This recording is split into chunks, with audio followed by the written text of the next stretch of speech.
Rust. Look. So the jet wash took off the bed liner, and just as I was about to say, oh, this bed liner's pretty good, it's lasted like nearly a year, yeah, the pressure washer gone and took it off, didn't it? So when we get a minute, we'll have to give that a little wire brush and find something else to paint it with, because we've tried a couple things now. Black Thunder, she's a bus. She's a rare old bus, but this canopy's been on here for 2 or 3 years since I last had it off, and now we're getting a bit of a weepage from the tape that's underneath it. So I've got to do that. Like I say, I've got to repaint these rock sliders again. The front bumper needs tightening up again since I pressure washed it, because the pressure washer just, yeah, no. And basically I've decided, yeah, I need to get a second car now. Not because Black Thunder's unreliable, like, she gets some shit, and to be honest, I've been throwing second-hand gearboxes here for the last year, so what do you expect? But I want to take some time on it, you know. I want to take some time and do the solid axle and have the body off, or at least up a bit, and you know, what Mark II ain't got a little bit of a crusty footwell, so I'd like to do that, just cut out anything remotely rusty and just put some nice fresh metal in the footwells, you know, because like I'll show you in a minute, if you let them get too bad, they'll go through. So yeah, I mean, I'd love to do that really. So ideally find another truck or another car, I don't know, and then not necessarily take this off the road, but give it some time to obviously, like, you know, clean up the footwells. There's a little bit of rust on top of the windscreen that I just want to address before it gets worse. We could do with resealing this for the time being, but this is not going to stay because I obviously want a tray back. And then yeah, I need to repaint the rock sliders, because after I jet washed them the other day, the paint has disappeared. And if I can find 2 wings, I want to put a wing on that side because that's got a bit of bubble, and a wing on this side because there's just a tiny bit of heater. Oh. And I did that the other day. I went in a big mud hole and I don't know what I hit, but it bent it. So if I could put 2 wings on it, and then they'll obviously need spraying, rather than trying to colour match the black, I think I'll go over the whole truck with a sander, and then pay for some orange. We'll go orange, get some Fulton orange on there. So yeah, that's like game plan. Maybe that could be 2021's game plan, I don't know. Let's get this gearbox out of here this afternoon before it gets dark. Ah!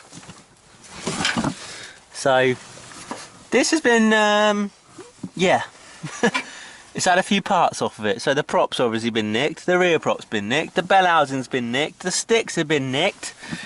So there's not much left, but hopefully 5th gear's alright. So we just need to undo that cross member and just let her drop. Mate at work's let me borrow this impact gun just to give it a go, give it a try out. And this is going backwards, it's on speed 3. I don't know if speed is like power or what, but let's give it a go. Oh, look at that. Woo! Right. Should we give it a go? Shall I put you in hands-free mode? I think I should.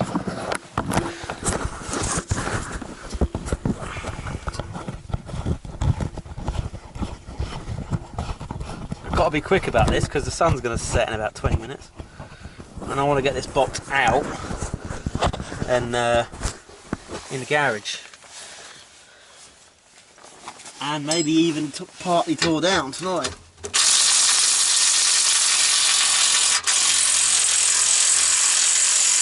Yes, good little Ryobi. This is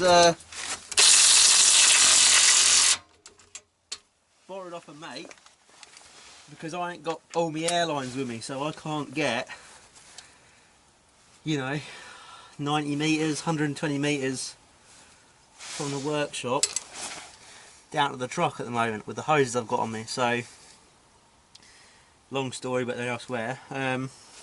So we made it work, so they borrow this, you know. So yeah, made it work, so we borrow this for this afternoon, and I'm going to give it a little try out. Don't seem too bad. I'll have to get a span on the back of those other ones.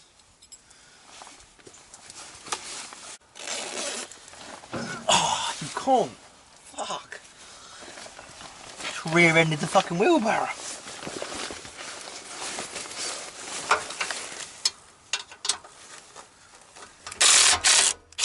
Oh yeah, that's nice. I like the fact it's got a little LED on the front of it as well, like a little torch. That's handy. So what are we saying then? I think all the loom's off the box. I think. I mean, I'm not just bothered if it ain't, because I'm just going to cut it. But yeah. What was I going to say? Right, the footwells. So the footwells. The footwells, right? I obviously showed you that other panel where it comes down. There's like a lip at the bottom, and then from inside the truck it comes up, so this bit's like double skinned, and there's a reinforcement from the body mount, so it's triple skinned like here and double skinned here. Well, water can get up the back because it's only a spot welded seam. When it starts to get up the back, this back edge just peels up slightly. Okay, and then it gets really bad and it rots away, and you're left with this, and then you're left with a single skin bit, and then it gets really, really bad. And then you're left with, hello, sound deadening and a little hole. You can see the 3 layers, look. 1, 2, 3. That's the sound deadening. That's the first layer, that's the second layer. This bottom one's the third. You can see that. Nice. This is a pretty bad one, to be honest. That's one of the worst ones I've seen. Even the green truck, which is completely rotten on the inner wings and stuff, was better than that. Look at the inner wings on this. Look, it's just fucked. But even the footwells on this are a lot better. In fact, I know I did that video back in the summer about it, but I might just show you guys again, look, in this video. Ew.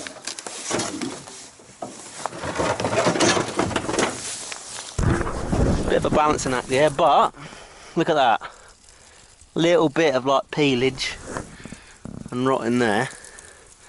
But that other one's rotted from the back all the way back up here, and then rotted right on that edge. So yeah. Anybody want a heater box? 3, 2, 1. Nope, okay. Oh, I've buzzed my screen. Yeah, I don't know how to get rid of a windscreen. You guys know? Let me know. I was thinking of just like crumpling it up and chucking it in the bin. I don't know. Can't chuck it in the skip at work. They'll go crazy at me. Let's get this other side of the gearbox off then,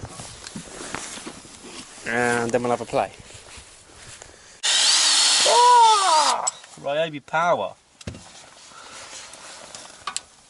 Shall we let it drop? Shall I do it? I fancy it, but it'd give me a right bollocking, won't it?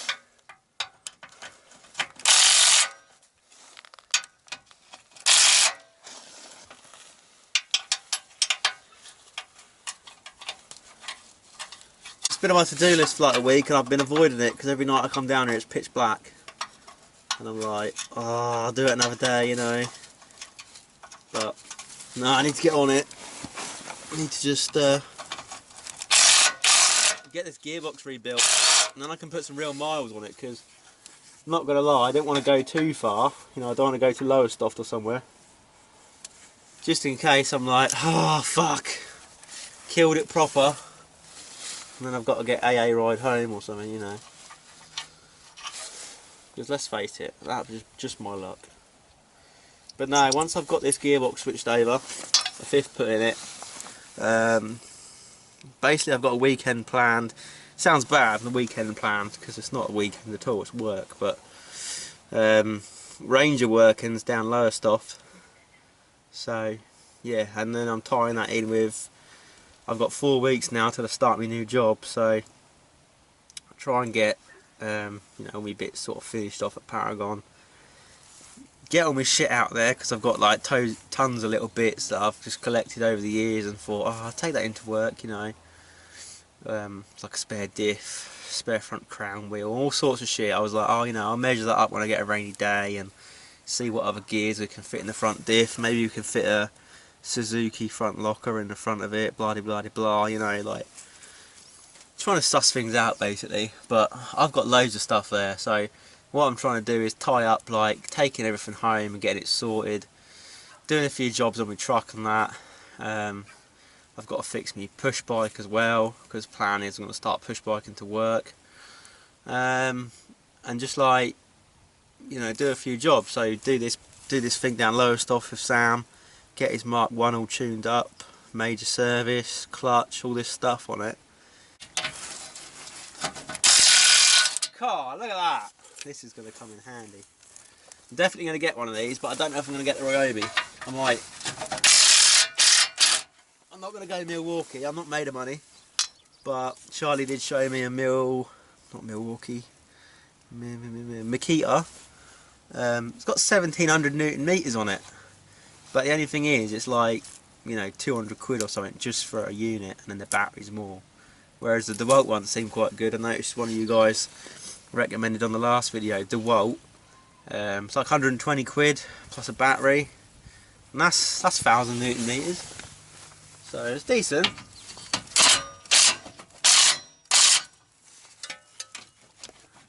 That comes off there. You throw that where the engine used to be. Look at all these CB aerials, for fuck's sakes. I need to sort out. Tell you what, whilst we're under here, let's just show you guys. Look at the back of that transfer case. She's covered in oil. She must have had a leak from, I think, back of the rocker cover actually, come to think of it. And that's just ran down all the top of the box, covered the back end, and obviously just been like, you know, blown over it all when you're travelling along on the motorway. That's just grease and stuff from the rear prop shaft UJ. But look at the floor pan, right? Pretty clean, you know. But the seals, they're getting a bit scabby. Like, you can see the seam sealant starting to lift. Got a bit of a double seam going on there, and it's got like the old chocolate rust, like what I call digestive biscuit rust. And then you can see these bungs, they're not too bad condition, those bungs, but the front ones, they're starting to get a bit fucking scabby. And then you look under the back seat and that's where it starts to go, because look, there's all these little holes. I don't know why they put them in there. And there's all these little holes on the bottom of those pressings. And I guess it's to let water out. But when they stick soundproofing over it, it's not going to let anything out. So water just kind of goes up the hole, don't go anywhere, and starts a little bit of rust off. But nothing major really for, what's this, 16-year-old truck. So yeah, maybe when we got the gearbox out as well, we'll finally get rid of this cat, because that's just been hanging around for a while.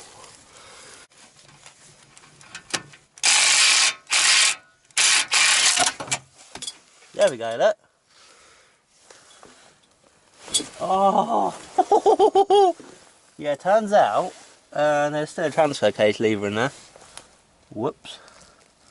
I thought I took them both out.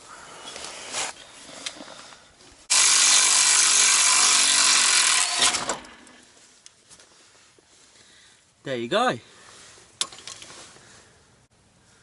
Just look at it in all its glory. All its broken, stuck in third, making funny noises, glory. Look at that.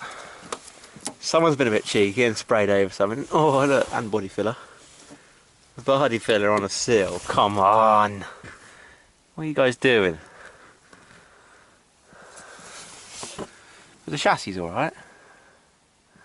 I think body off the chassis, and see, the trouble is, guys, I want the front end of the body on here, just these footwells, so I can see when I'm cycling the suspension, when I do the live axle up front, where I need to cut, where I need to put my brackets, and avoid this, because I don't want to cut that on mine. You know, I don't mind the bumper side of things, because I've already done that, but all this wants to stay. But at the same time, I'm like, yeah, just fuck the body off, and then, you know, get the needle scale on this, and get it tightened up, and painted for a rainy day, and then just like, you know, stick it somewhere. And you're asking, where the hell am I going to stick it? I don't know. But I'll stick it somewhere. You know, it's only 5.5 metres long. And then when the time comes, you know, the rainy day that eventually will come, I'll put my springs on it. I'll put this on it. I mean, I've got 2 sets there, part 1 springs that are decent enough to put back on, so yeah. Anyways, let's concentrate on this gearbox, because I can see myself like spending all night down here and going off in a direction I don't need to go. So, as I'm such a massive tool, I've left the stick on and I've left the loom on, despite thinking that I took that off. Fuck knows why. So, yeah. This long one, blue and white I think it is, goes like, you know, the way to the main loom, that's your speedo drive. Yellow, notice this, look, yellow, white, and there's another one here that I've just fucking pulled off. Ho ho! There's one here and one here, look, so they obviously have to go together. And this one has to go to the speedo, and this one has to go to your neutral switch because they're 2 separate ones. But these that I've just yanked the wires out the back of, look at that, caveman. You can actually get these mixed up. But the key to it is yellow, yellow, and this is obviously white, what would have been to white, but yeah, just fucking took that all off. So just match the colours up, and if you don't put these in right, because those plugs are the same as that, you'll get RFW problems. So you'll start the truck up and the RFW light will come on regardless of if it's in 4-wheel drive or not. What do you reckon? Perfect weather for doing a clutch, right? No, not this weekend.